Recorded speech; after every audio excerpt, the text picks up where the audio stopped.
Welcome back to O'Clock in the Journal. Tonight's account begins with something small, something detached. A single human hand, no body, no witness, only a fragment, left behind. In the grey light of London, unease spreads quietly. The police search for violence. They expect blood, rage, revenge. But Martin Hewitt does not rush. He studies the shape, the cut, the silence around it. Because sometimes the most disturbing crime is not the one that spills the most blood. It is the one that removes something and leaves the world otherwise undisturbed. Listen closely. The truth is not hidden in shadows. It rests in what remains. I think I have recorded in another place Hewitt's frequent aphorism that there is nothing in this world that is at all possible that has not happened or is not happening in London. But there are many strange happenings in this matter-of-fact country, and in these matter-of-fact times that occur far enough from London. Fantastic crimes, savage revenges, medieval superstitions, horrible cruelty, though less in sight, have been no more extinguished by the advent of the 19th century than have the ancient races who practiced them in the Dark Ages. Some of the races have become civilized, and some of the savageries are heard of no more. But there are survivals in both cases. I say these things having in my mind a particular case that came under the personal notice of both Hewitt and myself, an affair that brought one up standing with a gasp and a doubt of one's era. My good uncle, the Colonel, was not in the habit of gathering large house parties at his place at Ratherby, partly because the place was not a great one, and partly because the Colonel's gout was. But there was an excellent bit of shooting for 2 or 3 guns, and even when he was unable to leave the house himself, my uncle was always pleased if some good friend were enjoying a good day's sport in his territory. As to myself, the good old soul was in a perpetual state of offense because I visited him so seldom, though whenever my scant holidays fell in a convenient time of the year, I was never insensible to the attractions of the Ratherby stubble. More than once had I sat by the old gentleman when his foot was exceptionally troublesome, amusing him with accounts of some of the doings of Martin Hewitt, and more than once had my uncle expressed his desire to meet Hewitt himself and commissioned me with an invitation to be presented to Hewitt at the first likely opportunity for a joint excursion to Ratherby. At length I persuaded Hewitt to take a fortnight's rest, coincident with a little vacation of my own, and we got down to Ratherby within a few days past September the 1st, and before a gun had been fired at the Colonel's bit of shooting. The Colonel himself we found confined to the house with his foot on the familiar rest, and though ourselves were the only guests, we managed to do pretty well together. It was during this short holiday that the case I have mentioned arose. When first I began to record some of the more interesting of Hewitt's operations, I think I explained that such cases as I myself had not witnessed I should set down in impersonal narrative form, without intruding myself. The present case, so far as Hewitt's work was concerned, I saw, but there were circumstances which led up to it that we only fully learned afterwards. These circumstances, however, I shall put in their proper place at the beginning. The Fosters were a fairly old Ratherby family, of whom Mr. John Foster had died by an accident at the age of about 40, leaving a wife 12 years younger than himself and 3 children, 2 boys and 1 girl, who was the youngest. The boys grew up strong, healthy, out-of-door young ruffians, with all the tastes of sportsmen and all the qualities, good and bad, natural to lads of fairly well-disposed character, allowed a great deal too much of their own way from the beginning. Their only real bad quality was an unfortunate knack of bearing malice, and a certain savage vindictiveness towards such persons as they chose to consider their enemies. With the louts of the village, they were at unceasing war, and indeed once got into serious trouble for peppering the butcher's son, who certainly was a great blackguard, with sparrow shot. At the usual time they went to Oxford together, and were fraternally sent down together in their 2nd year, after enjoying a spell of rustication in their first. The offense was never specifically mentioned about Ratherby, but was rumored of as something particularly outrageous. It was at this time, 16 years or thereabout after the death of their father, that Henry and Robert Foster first saw and disliked Mr. Jonas Sneathy, a director of penny banks and small insurance offices. He visited Ranworth, the Fosters' home, a great deal more than the brothers thought necessary, and indeed it was not for lack of rudeness on their part that Mr. Sneathie failed to understand. As far as they were concerned, his room was preferred to his company. But their mother welcomed him, and in the end it was announced that Mrs. Foster was to marry again, and that after that her name would be Mrs. Sneathie. Hereupon there were violent scenes at Ranworth. Henry and Robert Foster denounced their prospective father-in-law as a fortune hunter, a snuffler, a hypocrite. They did not stop at broad hints as to the honesty of his penny banks and insurance offices, and the house straightway became a house of bitter strife. The marriage took place, and it was not long before Mr. Sneathie's real character became generally obvious. For months he was a model, if somewhat sanctimonious husband, and his influence over his wife was complete. Then he discovered that her property had been strictly secured by her first husband's will, and that, willing as she might be, she was unable to raise money for her new husband's benefit, and was quite powerless to pass to him any of her property by deed of gift. Hereupon the man's nature showed itself, foolish woman as Mrs. Sneathie might be. She was a loving, indeed, an infatuated wife. But Sneathie repaid her devotion by vulgar derision, never hesitating to state plainly that he had married her for his own profit, and that he considered himself swindled in the result. More, he even proceeded to blows and other practical brutality of a sort only devisable by a mean and ugly nature. This treatment, at first secret, became open, and in the midst of it Mr. Sneathie's penny banks and insurance offices came to a grievous smash all at once, and everybody wondered how Mr. Sneathie kept out of jail. Keep out of jail he did, however, for he had taken care to remain on the safe side of the law, though some of his co-directors learnt the taste of penal servitude. But he was beggared, and lived, as it were, a mere pensioner in his wife's house. Here his brutality increased to a frightful extent, till his wife, already broken in health in consequence, went in constant fear of her life, and Miss Foster passed a life of weeping misery. All her friends' entreaties, however, could not persuade Mrs. Sneathie to obtain a legal separation from her husband. She clung to him with the excuse, for it was no more, that she hoped to win him to kindness by submission, and with a pathetic infatuation that seemed to increase as her bodily strength diminished. Henry and Robert, as may be supposed, were anything but silent in these circumstances. Indeed, they broke out violently again and again, and more than once went near permanently injuring their worthy father-in-law. Once especially, when Sneathie, absolutely without provocation, made a motion to strike his wife in their presence, there was a fearful scene. The two sprang at him like wild beasts, knocked him down, and dragged him to the balcony with the intention of throwing him out of the window. But Mrs. Sneathie impeded them, hysterically imploring them to desist. "If you lift your hand to my mother," roared Henry, gripping Sneathie by the throat till his fat face turned blue, and banging his head against the wall.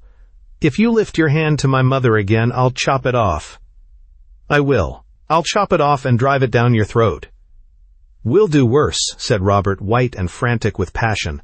"We'll hang you to the door. You're a proved liar and thief, and you're worse than a common murderer. I'd hang you to the front door for 2p."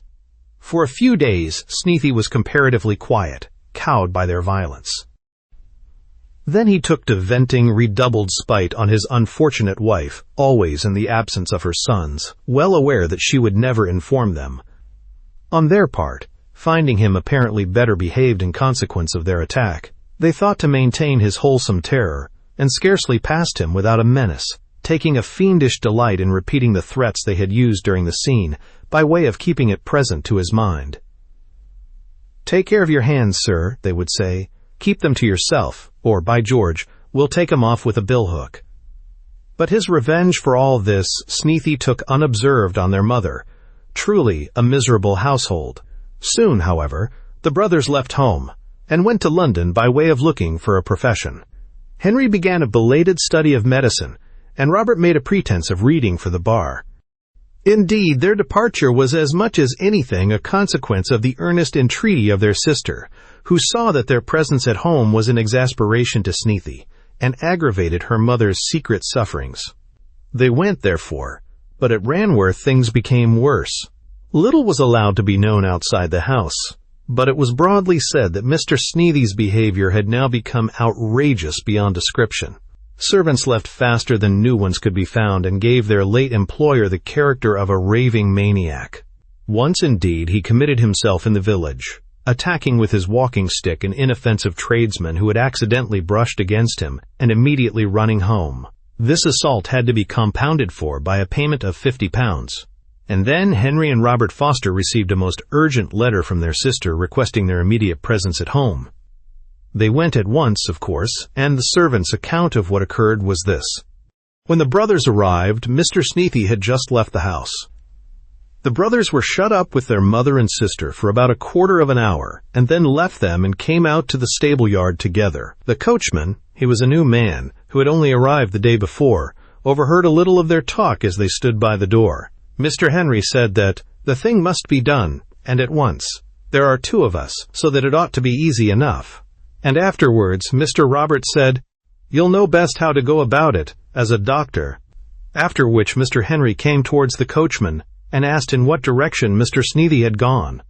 The coachman replied that it was in the direction of Ratherby Wood by the winding footpath that led through it.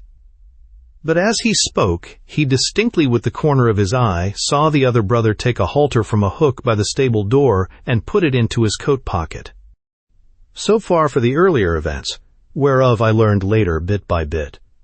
It was on the day of the arrival of the brothers Foster at their old home, and, indeed, little more than 2 hours after the incident last set down, that news of Mr. Sneathie came to Colonel Brett's place, where Hewitt and I were sitting and chatting with the colonel.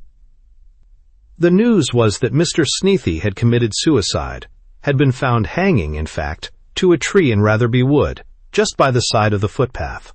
Hewitt and I had of course at this time never heard of Sneathie, and the colonel told us what little he knew. He had never spoken to the man, he said. Indeed, nobody in the place outside Ranworth would have anything to do with him. "He's certainly been an unholy scoundrel over those poor people's banks," said my uncle, "and if what they say's true, he's been about as bad as possible to his wretched wife. He must have been pretty miserable, too, with all his scoundrelism, for he was a completely ruined man, without a chance of retrieving his position, and detested by everybody. Indeed, some of his recent doings, if what I have heard is to be relied on, have been very much those of a madman, so that, on the whole, I'm not much surprised. Suicide's about the only crime, I suppose, that he has never experimented with till now, and indeed it's rather a service to the world at large, his only service, I expect." The colonel sent a man to make further inquiries, and presently this man returned with the news that now it was said that Mr. Sneathie had not committed suicide, but had been murdered, and hard on the man's heels came Mr. Hardwick, a neighbor of my uncle's and a fellow J.P. He had had the case reported to him, it seemed, as soon as the body had been found, and had at once gone to the spot. He had found the body hanging, and with the right hand cut off. "It's a murder, Brett," he said, "without doubt. A most horrible case of murder and mutilation. The hand is cut off and taken away, but whether the atrocity was committed before or after the hanging, of course I can't say. But the missing hand makes it plainly a case of murder, and not suicide. I've come to consult you about issuing a warrant, for I think there's no doubt as to the identity of the murderers." "That's a good job," said the colonel. "Else we should have had some work for Mr. Martin, Hewitt here, which wouldn't be fair, as he's taking a rest. Whom do you think of having arrested?" "The two young Fosters. It's plain as it can be, and a most revolting crime too, bad as Sneathie may have been. They came down from London today and went out deliberately to it, it's clear. They were heard talking of it, asked as to the direction in which he had gone, and followed him, and with a rope. Isn't that rather an unusual form of murder? Hanging?" Hewitt remarked. "Perhaps it is," Mr. Hardwick replied, "but it's the case here plain enough. It seems, in fact, that they had a way of threatening to hang him, and even to cut off his hand if he used it to strike their mother, so that they appear to have carried out what might have seemed mere idle threats in a diabolically savage way. Of course, they may have strangled him first and hanged him after, by way of carrying out their threat and venting their spite on the mutilated body, but that they did it is plain enough for me. I've spent an hour or two over it, and feel I am certainly more than justified in ordering their apprehension. Indeed, they were with him at the time, as I have found by their tracks on the footpath through the wood. The colonel turned to Martin Hewitt. "Mr. Hardwick, you must know," he said, "is by way of being an amateur in your particular line, and a very good amateur too, I should say, judging by a case or two I have known in this county." Hewitt bowed, and laughingly expressed a fear lest Mr. Hardwick should come to London and supplant him altogether. "This seems a curious case," he added. "If you don't mind, I think I should like to take a glance at the tracks and whatever other traces there may be, just by way of keeping my hand in." "Certainly," Mr. Hardwick replied, brightening. "I should of all things like to have Mr. Hewitt's opinions on the observations I have made, just for my own gratification. As to his opinion, there can be no room for doubt. The thing is plain. With many promises not to be late for dinner, we left my uncle and walked with Mr. Hardwick in the direction of Ratherby Wood. It was an unfrequented part, he told us, and by particular care he had managed, he hoped, to prevent the rumor spreading to the village yet, so that we might hope to find the trails not yet overlaid. It was a man of his own, he said, who, making a short cut through the wood, had come upon the body hanging, and had run immediately to inform him. With this man he had gone back, cut down the body, and made his observations. He had followed the trail backward to Ranworth, and there had found the new coachman, who had once been in his own service. From him he had learned the doings of the brothers Foster as they left the place, and from him he had ascertained that they had not then returned. Then, leaving his man by the body, he had come straight to my uncle's. Presently we came on the footpath leading from Ranworth across the field to Ratherby Wood. It was a mere trail of bare earth worn by successive feet amid the grass. It was damp, and we all stooped and examined the footmarks that were to be seen on it. They all pointed one way, towards the wood in the distance. "Fortunately, it's not a greatly frequented path," Mr. Hardwick said. "You see, there are the marks of 3 pairs of feet only, and as first Sneathy and then both of the brothers came this way, these footmarks must be theirs. Which are Sneathy's is plain. They are these large flat ones. If you notice, they are all distinctly visible in the center of the track, showing plainly that they belong to the man who walked alone, which was Sneathy. Of the others, the marks of the outside feet, the left on the left side and the right on the right, are often not visible. Clearly they belong to 2 men walking side by side, and more often than not treading with their outer feet on the grass at the side. And where these happen to drop on the same spot as the marks in the middle, they cover them. Plainly, they are the footmarks of Henry and Robert Foster, made as they followed Sneathy. Don't you agree with me, Mr. Hewitt?" "Oh yes, that's very plain." "You have a better pair of eyes than most people, Mr. Hardwick, and a good idea of using them too. We will go into the wood now. As a matter of fact, I can pretty clearly distinguish most of the other footmarks, those on the grass, but that's a matter of much training. We followed the footpath, keeping on the grass at its side, in case it should be desirable to refer again to the foot tracks. For some little distance into the wood, the tracks continued as before, those of the brothers overlaying those of Sneathy. Then there was a difference. The path here was broader and muddy, because of the proximity of trees, and suddenly the outer footprints separated, and no more overlay the larger ones in the center, but proceeded at an equal distance on either side of them. "See there," cried Mr. Hardwick, pointing triumphantly to the spot. "This is where they overtook him, and walked on either side. The body was found only a little farther on. You could see the place now if the path didn't zigzag about so." Hewitt said nothing, but stooped and examined the tracks at the sides with great care and evident thought, spanning the distances between them comparatively with his arms. Then he rose and stepped lightly from one mark to another, taking care not to tread on the mark itself. "Very good," he said shortly on finishing his examination. "We'll go on." We went on, and presently came to the place where the body lay. Here the ground sloped from the left down towards the right, and a tiny streamlet, a mere trickle of a foot or two wide, ran across the path. In rainy seasons it was probably wider, for all the earth and clay had been washed away for some feet on each side, leaving fiat, bare and very coarse gravel, on which the trail was lost. Just beyond this, and to the left, the body lay on a grassy knoll under the limb of a tree from which still depended a part of the cut rope. It was not a pleasant sight. The man was a soft, fleshy creature, probably rather under than over the medium height, and he lay there, with his stretched neck and protruding tongue, a revolting object. His right arm lay by his side, and the stump of the wrist was clotted with black blood. Mr. Hardwick's man was still in charge, seemingly little pleased with his job, and a few yards off stood a couple of countrymen looking on. Hewitt asked from which direction these men had come, and having ascertained and noticed their footmarks, he asked them to stay exactly where they were, to avoid confusing such other tracks as might be seen. Then he addressed himself to his examination. "First," he said, glancing up at the branch, that was scarce a yard above his head, "this rope has been here for some time." "Yes," Mr. Hardwick replied. "It's an old swing rope. Some children used it in the summer, but it got partly cut away, and the odd couple of yards has been hanging since." "Ah," said Hewitt, "then if the Fosters did this, they were saved some trouble by the chance, and were able to take their halter back with them, and so avoid one chance of detection." He very closely scrutinized the top of a tree stump, probably the relic of a tree that had been cut down long before, and then addressed himself to the body. "When you cut it down," he said, "did it fall in a heap?" "No, my man eased it down to some extent." "Not onto its face?" "Oh, no, onto its back, just as it is now."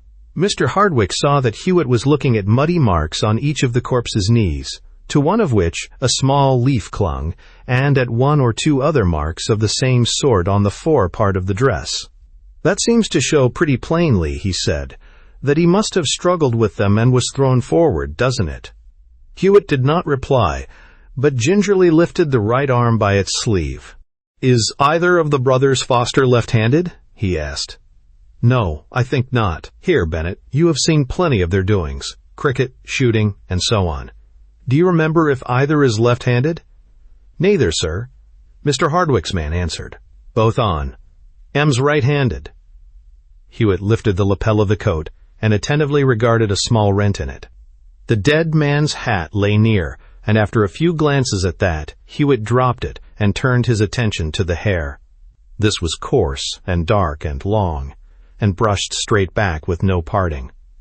"This doesn't look very symmetrical, does it?" Hewitt remarked, pointing to the locks over the right ear. They were shorter just there than on the other side, and apparently very clumsily cut, whereas in every other part the hair appeared to be rather well and carefully trimmed. Mr. Hardwick said nothing, but fidgeted a little, as though he considered that valuable time was being wasted over irrelevant trivialities. Presently, however, he spoke. "There's very little to be learned from the body, is there?" he said. "I think I'm quite justified in ordering their arrest, eh?" "Indeed, I've wasted too much time already." Hewitt was groping about among some bushes behind the tree from which the corpse had been taken. When he answered, he said, "I don't think I should do anything of the sort just now, Mr. Hardwick. As a matter of fact, I fancy, this word with an emphasis, that the brothers Foster may not have seen this man Sneathy at all today." "Not seen him? Why, my dear sir, there's no question of it. It's certain, absolutely. The evidence is positive. The fact of the threats and of the body being found treated so is pretty well enough, I should think. But that's nothing. Look at those footmarks. They've walked along with him, one each side, without a possible doubt. Plainly, they were the last people with him, in any case. And you don't mean to ask anybody to believe that the dead man, even if he hanged himself, cut off his own hand first. Even if you do, where's the hand? And even putting aside all these considerations, each a complete case in itself, The Fosters must at least have seen the body as they came past. And yet nothing has been heard of them yet. Why didn't they spread the alarm? They went straight away in the opposite direction from home. There are their footmarks, which you've not seen yet, beyond the gravel. Hewitt stepped over to where the patch of clean gravel ceased, at the opposite side to that from which we had approached the brook, and there, sure enough, were the now familiar footmarks of the brothers leading away from the scene of Sneathy's end. "Yes," Hewitt said, "I see them." "Of course, Mr. Hardwick, you'll do what seems right in your own eyes, and in any case, not much harm will be done by the arrest beyond a terrible fright for that unfortunate family. Nevertheless, if you care for my impression, it is, as I have said, that the Fosters have not seen Sneathy today." "But what about the hand?" "As to that, I have a conjecture, but as yet it is only a conjecture, and if I told it you would probably call it absurd. Certainly you'd disregard it, and perhaps quite excusably. The case is a complicated one, and, if there is anything at all in my conjecture, one of the most remarkable I have ever had to do with. It interests me intensely, and I shall devote a little time now to following up the theory I have formed. You have, I suppose, already communicated with the police?" "I wired to Shopperton at once as soon as I heard of the matter. It's a 12 miles drive, but I wonder the police have not arrived yet. They can't be long. I don't know where the village constable has got to, but in any case he wouldn't be much good. But as to your idea that the Fosters can't be suspected, well, nobody could respect your opinion, Mr. Hewitt, more than myself. But really, just think. The notion's impossible. 50-fold impossible. As soon as the police arrive, I shall have that trail followed and the Fosters apprehended. I should be a fool if I didn't." "Very well, Mr. Hardwick," Hewitt replied. "You'll do what you consider your duty, of course, and quite properly, though I would recommend you to take another glance at those 3 trails in the path. I shall take a look in this direction." And he turned up by the side of the streamlet, keeping on the gravel at its side. I followed. We climbed the rising ground, and presently, among the trees, came to the place where the little rill emerged from the broken ground in the highest part of the wood. Here the clean ground ceased, and there was a large patch of wet, clayey earth. Several marks left by the feet of cattle were there, and 1 or 2 human footmarks. 2 of these, a pair, the newest and the most distinct, Hewitt studied carefully, and measured each direction. "Notice these marks," he said. "They may be of importance, or they may not, that we shall see. Fortunately, they are very distinctive. The right boot is a badly worn one, and a small tag of leather, where the sole is damaged, is doubled over and trodden into the soft earth. Nothing could be luckier. Clearly they are the most recent footsteps in this direction, from the main road, which lies right ahead, through the rest of the wood." "Then you think somebody else has been on the scene of the tragedy, beside the victim and the brothers?" I said. "Yes, I do. But hark, there is a vehicle in the road." "Can you see between the trees?" "Yes, it is the police cart. We shall be able to report its arrival to Mr. Hardwick as we go down." We turned and walked rapidly down the incline to where we had come from. Mr. Hardwick and his man were still there, and another rustic had arrived to gape. We told Mr. Hardwick that he might expect the police presently, and proceeded along the gravel skirting the stream toward the lower part of the wood. Here Hewitt proceeded very cautiously, keeping a sharp lookout on either side for footprints on the neighboring soft ground. There were none, however, for the gravel margin of the stream made a sort of footpath of itself, and the trees and undergrowth were close and thick on each side. At the bottom we emerged from the wood on a small piece of open ground, skirting a lane, and here, just by the side of the lane where the stream fell into a trench, Hewitt suddenly pounced on another footmark. He was unusually excited. "See," he said, "here it is, the right foot with its broken leather, and the corresponding left foot on the damp edge of the lane itself. He, the man with the broken shoe, has walked on the hard gravel all the way down from the source of the stream, and his is the only trail unaccounted for near the body. Come, Brett, we've an adventure on foot. Do you care to let your uncle's dinner go by the board and follow?"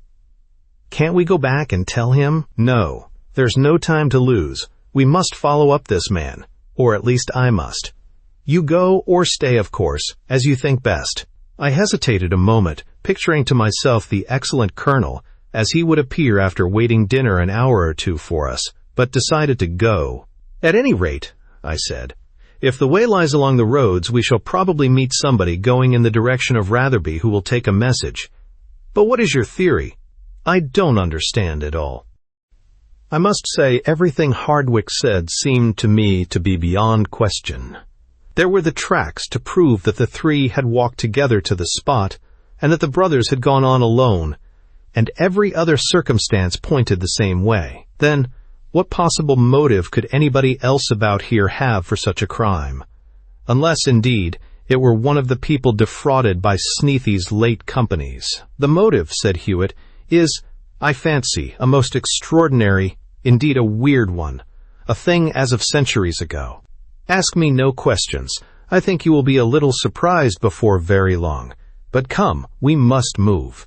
And we mended our pace along the lane. The lane, by the by, was hard and firm, with scarcely a spot where a track might be left, except in places at the sides, and at these places Hewitt never gave a glance. At the end, the lane turned into a by-road, and at the turning Hewitt stopped and scrutinized the ground closely. There was nothing like a recognizable footmark to be seen, but almost immediately Hewitt turned off to the right, and we continued our brisk march without a glance at the road. "How did you judge which way to turn, then?" I asked. "Didn't you see?" replied Hewitt. "I'll show you at the next turning." Half a mile farther on the road forked, and here Hewitt stooped and pointed silently to a couple of small twigs placed crosswise, with the longer twig of the two pointing down the branch of the road to the left. We took the branch to the left and went on. "Our man's making a mistake," Hewitt observed. "He leaves his friends messages lying about for his enemies to read." We hurried forward with scarcely a word. I was almost too bewildered by what Hewitt had said and done to formulate anything like a reasonable guess as to what our expedition tended, or even to make an effective inquiry, though, after what Hewitt had said, I knew that would be useless. Who was this mysterious man with the broken shoe? What had he to do with the murder of Sneathy? What did the mutilation mean? And who were his friends who left him signs and messages by means of crossed twigs? We met a man, by whom I sent a short note to my uncle, and soon after we turned into a main road. Here again, at the corner, was the curious message of twigs. A cartwheel had passed over and crushed them, but it had not so far displaced them as to cause any doubt that the direction to take was to the right. At an inn a little farther along we entered, and Hewitt bought a pint of Irish whiskey and a flat bottle to hold it in, as well as a loaf of bread and some cheese, which we carried away wrapped in paper. "This will have to do for our dinner," Hewitt said as we emerged. "But we're not going to drink a pint of common whiskey between us?" I asked in some astonishment. "Never mind," Hewitt answered with a smile. "Perhaps we'll find somebody to help us. Somebody not so fastidious as yourself as to quality." Now we hurried more than ever, for it was beginning to get dusk, and Hewitt feared a difficulty in finding and reading the twig signs in the dark. 2 more turnings we made, each with its silent direction, the crossed twigs. To me there was something almost weird and creepy in this curious hunt for the invisible and incomprehensible, guided faithfully and persistently at every turn by this now unmistakable signal. After the second turning we broke into a trot along a long, winding lane, but presently Hewitt's hand fell on my shoulder, and we stopped. He pointed ahead, where some large object round a bend of the hedge was illuminated as though by a light from below. "We will walk now," Hewitt said. "Remember that we are on a walking tour, and have come along here entirely by accident." We proceeded at a swinging walk, Hewitt whistling gaily. Soon we turned the bend, and saw that the large object was a traveling van drawn up with 2 others on a space of grass by the side of the lane. It was a gypsy encampment, the caravan having apparently only lately stopped, for a man was still engaged in tugging at the rope of a tent that stood near the vans. 2 or 3 sullen-looking ruffians lay about a fire which burned in the space left in the middle of the encampment. A woman stood at the door of one van with a large kettle in her hand, and at the foot of the steps below her a more pleasant-looking old man sat on an inverted pail. Hewitt swung towards the fire from the road, and with an indescribable mixture of slouch, bow, and smile, addressed the company generally with, "Good luck, brothers." The men on the ground took no notice, but continued to stare doggedly before them. The man working at the tent looked round quickly for a moment, and the old man on the bucket looked up and nodded. Quick to see the most likely friend, Hewitt at once went up to the old man, extending his hand. "How do you do, father? Give me your hand," he said. The old man smiled and shook hands, though without speaking. Then Hewitt proceeded, producing the flat bottle of whiskey. "Spirits for water, lads." "Give me the water, and take your share of the spirits." The whiskey did it. We were Romany Rise in 20 minutes or less, and had already been taking tea with the gypsies for half the time. The 2 or 3 we had found about the fire were still reserved, but these I found were only half gypsies, and understood very little Romany. 1 or 2 others, however, including the old man, were of purer breed, and talked freely, as did one of the women. They were Lees, they said, and expected to be on Worksby Racecourse in 3 days' time. We too were Pyramingros or travellers, Hewitt explained, and might look to see them on the course.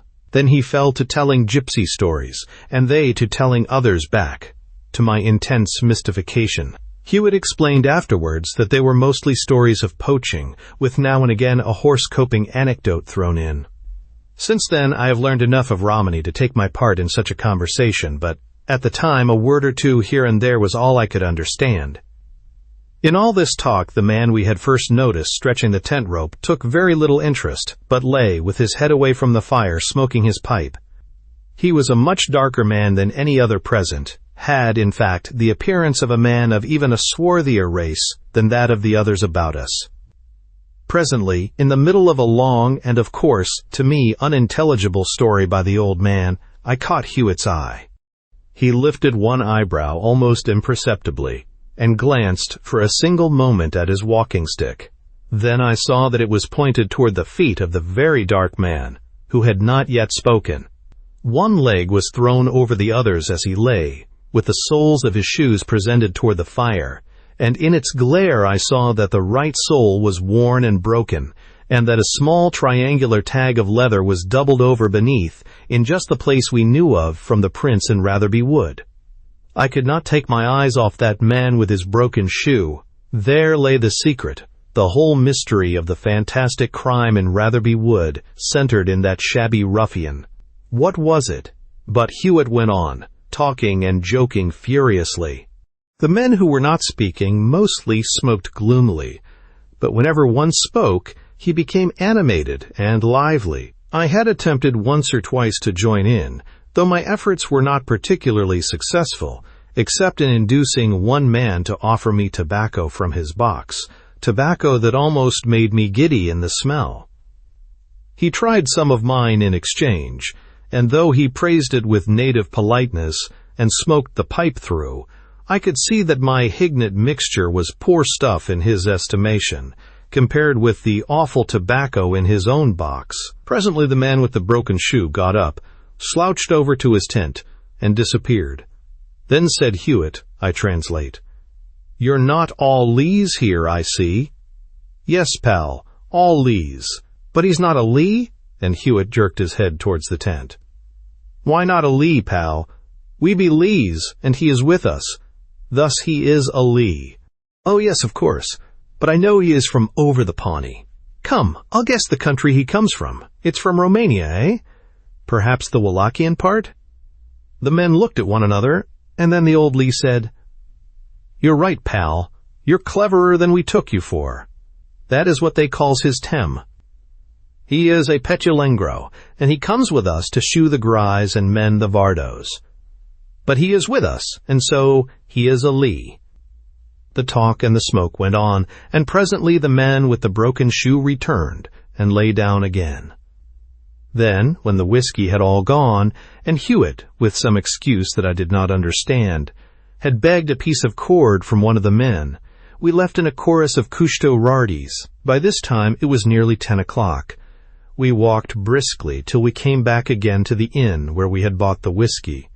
Here Hewitt, after some little trouble, succeeded in hiring a village cart, and while the driver was harnessing the horse, cut a couple of short sticks from the hedge. These, being each divided into 2, made 4 short, stout pieces of something less than 6 inches long apiece. Then Hewitt joined them together in pairs, each pair being connected from center to center by about 9 or 10 inches of the cord he had brought from the gypsies' camp. These done, he handed one pair to me. "Handcuffs," he explained, "and no bad ones either. See, you use them so." And he passed the cord round my wrist, gripping the 2 handles and giving them a slight twist that sufficiently convinced me of the excruciating pain that might be inflicted by a vigorous turn and the utter helplessness of a prisoner thus secured in the hands of captors prepared to use their instruments. "Whom are these for?" I asked. "The man with the broken shoe?" Hewitt nodded. "Yes," he said. "I expect we shall find him out alone about midnight. You know how to use these now." It was fully 11 before the cart was ready, and we started. A quarter of a mile or so from the gypsy encampment, Hewitt stopped the cart and gave the driver instructions to wait. We got through the hedge and made our way on the soft ground behind it in the direction of the vans and the tent. "Roll up your handkerchief," Hewitt whispered, "into a tight pad. The moment I grab him, ram it into his mouth, well in, mind, so that it doesn't easily fall out. Probably he will be stooping. That will make it easier.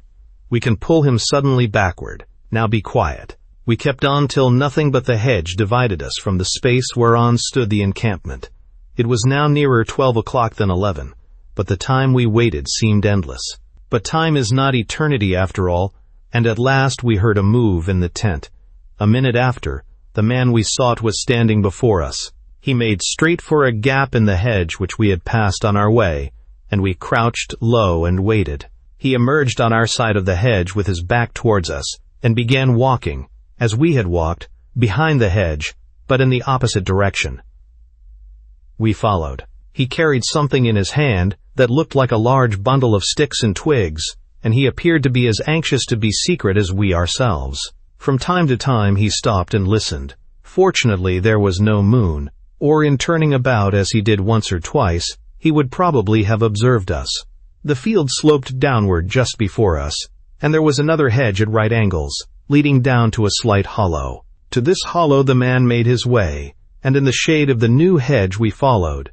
Presently he stopped suddenly, stooped, and deposited his bundle on the ground before him. Crouching before it, he produced matches from his pocket, struck one, and in a moment had a fire of twigs and small branches that sent up a heavy white smoke. What all this portended I could not imagine, but a sense of the weirdness of the whole adventure came upon me unchecked. The horrible corpse in the wood with its severed wrist, Hewitt's enigmatical forebodings, the mysterious tracking of the man with the broken shoe, the scene round the gypsies, fire, and now the strange behavior of this man, whose connection with the tragedy was so intimate and yet so inexplicable. All these things contributed to make up a tale of but a few hours' duration, but of an inscrutable impressiveness that I began to feel in my... The man bent a thin stick double, and using it as a pair of tongs, held some indistinguishable object over the flames before him. Excited as I was, I could not help noticing that he bent and held the stick with his left hand. We crept stealthily nearer, and as I stood scarcely 3 yards behind him and looked over his shoulder, the form of the object stood out clear and black against the dull red of the flame. It was a human hand. I suppose I may have somehow betrayed my amazement and horror to my companion's sharp eyes, for suddenly I felt his hand tightly grip my arm just above the elbow. I turned, and found his face close by mine and his finger raised warningly. Then I saw him produce his wrist grip and make a motion with his palm toward his mouth, which I understood to be intended to remind me of the gag. We stepped forward. The man turned his horrible cookery over and over above the crackling sticks, as though to smoke and dry it in every part. I saw Hewitt's hand reach out toward him, and in a flash we had pulled him back over his heels and I had driven the gag between his teeth as he opened his mouth. We seized his wrists in the cords at once, and I shall never forget the man's look of ghastly, frantic terror as he lay on the ground. When I knew more, I understood the reason of this. Hewitt took both wrist holds in one hand and drove the gag entirely into the man's mouth, so that he almost choked. A piece of sacking lay near the fire, and by Hewitt's request I dropped that awful hand from the wooden twigs upon it and rolled it up in a parcel. It was, no doubt, what the sacking had been brought for. Then we lifted the man to his feet and hurried him in the direction of the cart. The whole capture could not have occupied 30 seconds, and as I stumbled over the rough field at the man's left elbow, I could only think of the thing as one thinks of a dream that one knows all the time is a dream. But presently the man, who had been walking quietly, though gasping, sniffing, and choking because of the tightly rolled handkerchief in his mouth, presently he made a sudden dive, thinking doubtless to get his wrists free by surprise. But Hewitt was alert, and gave them a twist that made him roll his head with a dismal, stifled yell, and with the opening of his mouth, by some chance the gag fell away. Immediately the man roared aloud for help. "Quick," said Hewitt, "drag him along. They'll hear in the vans. Bring the hand." I seized the fallen handkerchief and crammed it over the man's mouth as well as I might, and together we made as much of a trot as we could, dragging the man between us, while Hewitt checked any reluctance on his part by a timely wrench of the wrist-holds. It was a hard 250 yards to the lane even for us. For the gypsy it must have been a bad minute and a half indeed. Once more as we went over the uneven ground he managed to get out a shout, and we thought we heard a distinct reply from somewhere in the direction of the encampment. We pulled him over a stile in a tangle and dragged and pushed him through a small hedge gap all in a heap. Here we were but a short distance from the cart, and into that we flung him without wasting time or tenderness, to the intense consternation of the driver, who, I believe, very nearly set up a cry for help on his own account. Once in the cart, however, I seized the reins and the whip myself, and leaving Hewitt to take care of the prisoner, put the turnout along toward Ratherby at as near 10 miles an hour as it could go. We made first for Mr. Hardwick's, but he, we found, was with my uncle, so we followed him. The arrest of the Fosters had been effected, we learned, not very long after we had left the wood, as they returned by another route to Ranworth. We brought our prisoner into the Colonel's library, where he and Mr. Hardwick were sitting. "I'm not quite sure what we can charge him with unless it's anatomical robbery," Hewitt remarked, "but here's the criminal." The man only looked down, with a sulkily impenetrable countenance. Hewitt spoke to him once or twice, and at last he said, in a strange accent, something that sounded like "Kikin Jinavi." "Kekjin?" asked Hewitt, in the loud, clear tone one instinctively adopts in talking to a foreigner. "Kekino Jinni?" The man understood and shook his head, but not another word would he say or another question answer. "He's a foreign gypsy," Hewitt explained, "just as I thought. A Wallachian, in fact. Theirs is an older and purer dialect than that of the English gypsies, and only some of the root words are alike. But I think we can make him explain tomorrow that the Fosters at least had nothing to do with, at any rate, cutting off Sneathy's hand. Here it is, I think." And he gingerly lifted the folds of sacking from the ghastly object as it lay on the table, and then covered it up again. "But what does it all mean?" Mr. Hardwick said in bewildered astonishment. "Do you mean this man was an accomplice?" "Not at all. The case was one of suicide, as I think you'll agree when I've explained. This man simply found the body hanging and stole the hand." "But what in the world for? For the hand of glory, eh?" He turned to the gypsy and pointed to the hand on the table. "Yagvarst, eh?" There was a quick gleam of intelligence in the man's eye, but he said nothing. As for myself, I was more than astounded. Could it be possible that the old superstition of the hand of glory remained alive in a practical shape at this day? "You know the superstition, of course," Hewitt said. "It did exist in this country in the last century, when there were plenty of dead men hanging at crossroads and so on. On the continent, in some places, it has survived later. Among the Wallachian gypsies, it has always been a great article of belief, and the superstition is quite active still. The belief is that the right hand of a hanged man, cut off and dried over the smoke of certain wood and herbs, and then provided with wicks at each finger made of the dead man's hair, becomes, when lighted at each wick, the wicks are greased, of course, a charm whereby a thief may walk without hindrance where he pleases in a strange house, push open all doors and take what he likes. Nobody can stop him, for everybody the hand of glory approaches is made helpless, and can neither move nor speak. You may remember there was some talk of thieves, candles, in connection with the horrible series of Whitechapel murders not long ago. That is only one form of the cult of the hand of glory. Yes, my uncle said. I remember reading so. There is a story about it in the Ingoldsby Legends too, I believe. It is called the Hand of Glory, in fact. You remember the spell, open lock to the dead man's knock, and so on. But I think you'd better have the constable up and get this man into safe quarters for the night. He should be searched, of course. I expect they will find on him the hair I noticed to have been cut from Sneathy's head. The village constable arrived with his iron handcuffs in substitution for those of cord which had so sorely vexed the wrists of our prisoner, and marched him away to the little lock-up on the green. Then my uncle and Mr. Hardwick turned on Martin Hewitt with doubts and many questions. "Why do you call it suicide?" Mr. Hardwick asked. "It is plain the Fosters were with him at the time from the tracks." "Do you mean to say that they stood there and watched Sneathy hang himself without interfering?" "No, I don't," Hewitt replied, lighting a cigar. "I think I told you that they never saw Sneathy." "Yes, you did. And of course that's what they said themselves when they were arrested. But the thing's impossible. Look at the tracks." "The tracks are exactly what revealed to me that it was not impossible," Hewitt returned. "I'll tell you how the case unfolded itself to me from the beginning. As to the information you gathered from the Ranworth coachman to begin with, the conversation between the Fosters which he overheard might well mean something less serious than murder." "What did they say?" They had been sent for in a hurry, and had just had a short consultation with their mother and sister. Henry said that the thing must be done at once, also that as there were two of them it should be easy. Robert said that Henry, as a doctor, would know best what to do. Now you, Colonel Brett, had been saying, before we learned these things from Mr. Hardwick, that Sneathy's behavior of late had become so bad as to seem that of a madman.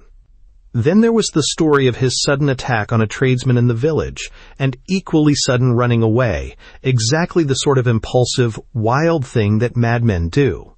Why then might it not be reasonable to suppose that Sneathy had become mad, more especially considering all the circumstances of the case, his commercial ruin and disgrace, and his horrible life with his wife and her family, had become suddenly much worse and quite uncontrollable, so that the two wretched women left alone with him were driven to send in haste for Henry and Robert to help them? That would account for all. The brothers arrived just after Sneathy had gone out.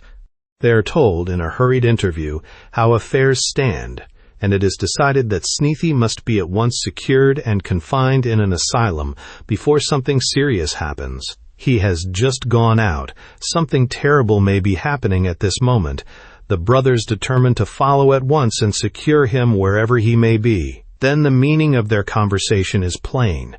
The thing that must be done, and at once, is the capture of Sneathy and his confinement in an asylum. Henry, as a doctor, would know what to do in regard to the necessary formalities, and they took a halter in case a struggle should ensue, and it were found necessary to bind him. Very likely, wasn't it? "Well, yes," Mr. Hardwick replied. "It certainly is.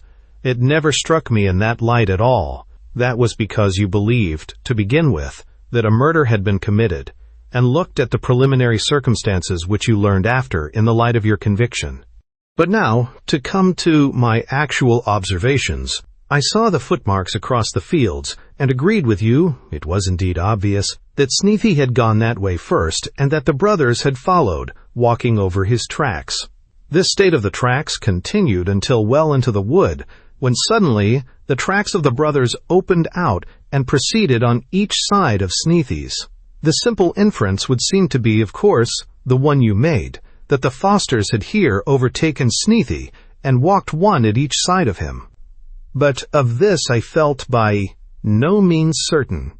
Another very simple explanation was available, which might chance to be the true one. It was just at the spot where the brothers' tracks separated that the path became suddenly much muddier, because of the closer overhanging of the trees at the spot. The path was, as was to be expected, wettest in the middle.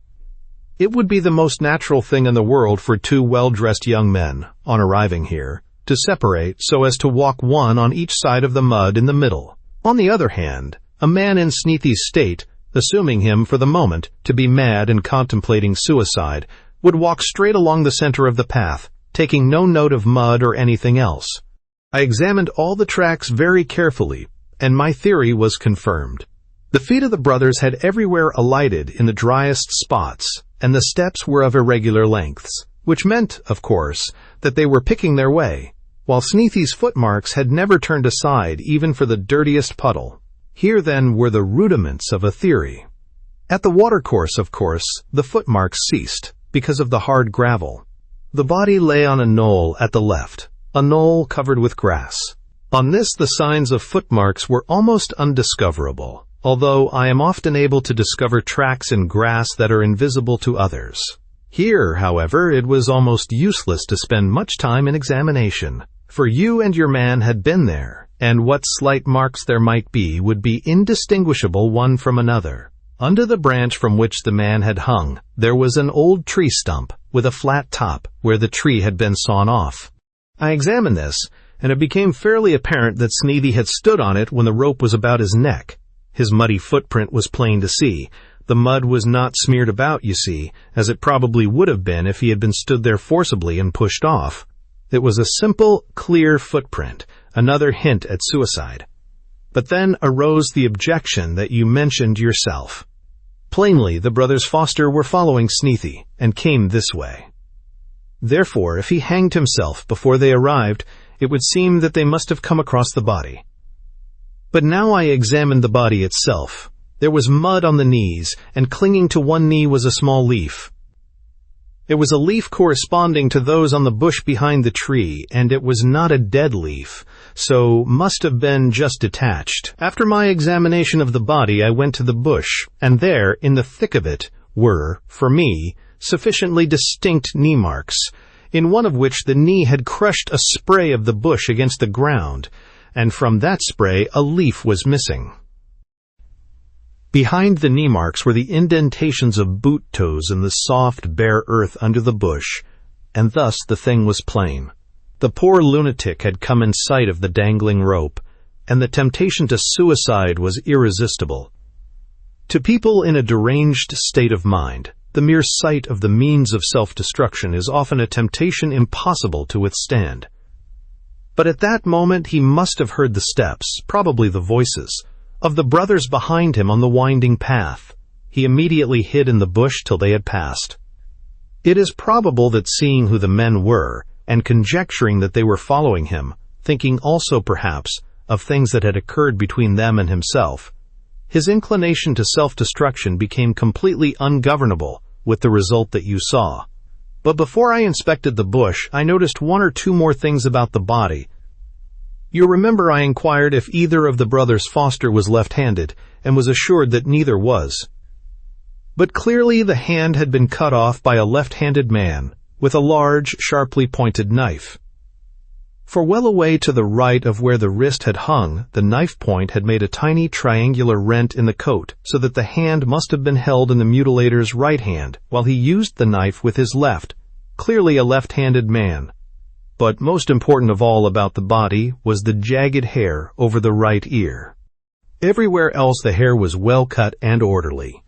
Here it seemed as though a good piece had been, so to speak, sawn off. What could anybody want with a dead man's right hand and certain locks of his hair? Then it struck me suddenly. The man was hanged. It was the hand of glory. Then you will remember I went, at your request, to see the footprints of the Fosters on the part of the path past the watercourse. Here again it was muddy in the middle, and the two brothers had walked as far apart as before, although nobody had walked between them. A final proof, if one were needed, of my theory as to the 3 lines of footprints. Now I was to consider how to get at the man who had taken his hand. He should be punished for the mutilation, but beyond that he would be required as a witness. Now all the foot tracks in the vicinity had been accounted for. There were those of the brothers and of Sneathy, which we have been speaking of, those of the rustics looking on, which, however, stopped a little way off and did not interfere with our sphere of observation. Those of your man who had cut straight through the wood when he first saw the body and had come back the same way with you, and our own, which we had been careful to keep away from the others. Consequently, there was no track of the man who had cut off the hand. Therefore, it was certain that he must have come along the hard gravel by the watercourse, for that was the only possible path which would not tell the tale. Indeed, it seemed quite a likely path through the wood for a passenger to take, coming from the high ground by the Shopperton Road. Brett and I left you and traversed the watercourse, both up and down. We found a footprint at the top, left lately by a man with a broken shoe. Right down to the bottom of the watercourse, where it emerged from the wood, there was no sign on either side of this man having left the gravel. Where the body was, as you will remember, he would simply have stepped off the gravel onto the grass, which I thought it useless to examine, as I have explained. But at the bottom, by the lane, the footprint appeared again. This, then, was the direction in which I was to search for a left-handed man with a broken-soled shoe, probably a gypsy, and most probably a foreign gypsy, because a foreign gypsy would be the most likely still to hold the belief in the hand of glory. I conjectured the man to be a straggler from a band of gypsies, one who probably had got behind the caravan and had made a shortcut across the wood after it. So at the end of the lane I looked for a patron. This is a sign that gypsies leave to guide stragglers following up. Sometimes it is a heap of dead leaves, sometimes a few stones, sometimes a mark on the ground, but more usually a couple of twigs crossed, with the longer twig pointing the road. Guided by these patrons, we came in the end on the gypsy camp. Just as it was settling down for the night, we made ourselves agreeable, as Brett will probably describe to you better than I can. We left them, and after they had got to sleep, we came back and watched for the gentleman who is now in the lockup. He would, of course, seize the first opportunity of treating his ghastly trophy in the prescribed way, and I guessed he would choose midnight, for that is the time the superstition teaches that the hand should be prepared. We made a few small preparations, collared him, and now you've got him. And I should think the sooner you let the brothers Foster go, the better. But why didn't you tell me all the conclusions you had arrived at the time? Asked Mr. Hardwick. Well, really, Hewitt replied, with a quiet smile. You were so positive, and some of the traces I relied on were so small, that it would probably have meant a long argument and a loss of time. But more than that, confess, if I had told you bluntly that Sneathy's hand had been taken away to make a medieval charm to enable a thief to pass through a locked door and steal plate calmly under the owner's nose, what would you have said? Well, perhaps I should have been a little skeptical. Appearances combined so completely to point to the Fosters as murderers that any other explanation almost would have seemed unlikely to me, and that, well, no, I confess, I shouldn't have believed in it. But it is a startling thing to find such superstitions alive nowadays. Yes, perhaps it is. Yet we find survivals of the sort very frequently. The Wallachians, however, are horribly superstitious still. The gypsies among them are, of course, worse. Don't you remember the case reported a few months ago, in which a child was drowned as a sacrifice in Wallachia in order to bring rain? And that was not done by gypsies either. Even in England, as late as 1865, a poor paralyzed Frenchman was killed by being swum for witchcraft. That was in Essex. And less atrocious cases of belief in wizardry occur again and again even now. Then Mr. Hardwick and my uncle fell into a discussion as to how the gypsy in the lockup could be legally punished. Mr. Hardwick thought it should be treated as a theft of a portion of a dead body, but my uncle fancied there was a penalty for mutilation of a dead body per se, though he could not point to the statute. As it happened, however, they were saved the trouble of arriving at a decision, for in the morning he was discovered to have escaped. He had been left, of course, with free hands, and had occupied the night in wrenching out the bars at the top of the back wall of the little prison shed. It had stood on the green for 150 years, and climbing out. He was not found again, and a month or two later the Foster family left the district entirely.